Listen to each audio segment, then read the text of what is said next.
জীবন থাকলে তো বিপদ-আপদ হবেই। তো যাই হোক আমার শরীরটা ঠিকঠাক ছিল না। তো কিছু রিজনের জন্য। তো শিবরাত্রির আ সমস্ত প্রস্তুতি করে দেখো সেজেগুজে আমি বরের সাথে বেরিয়ে গেছি। বরও বলল জল ঢালবে আমার সাথে। তো এই যে এখানে যাচ্ছি বাইকে করে মন্দিরে। আর আমাদের ফুলটা না কেনা হয়নি, মানে মালা কেনা হয়নি। তো মালাটাই কিনে নিলাম। আর এই যে হচ্ছে মন্দির।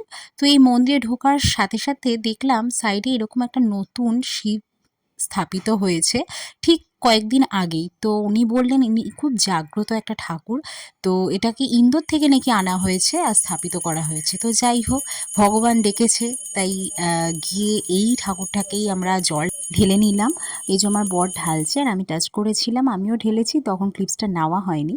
তো যাই হোক বাড়ি ফিরে আমি গেলাম হচ্ছে কাকির ঘরে, কাকি শাশুড়ির ঘরে গেছি, ওখানেও জল ঢালা হলো। তো মার যেহেতু পায়ে ব্যথা তো মা মানে আমার শাশুড়ি মা যায়নি মন্দিরে, এখানেই ঢেলে নিল। আর এই যে আমার কাকি শাশুড়ি পাঁচালি পড়ছে। তো এইভাবেই আমার শিবরাত্রিটা কেটে গেল। তোমাদের কিভাবে কাটলো অবশ্যই জানিও।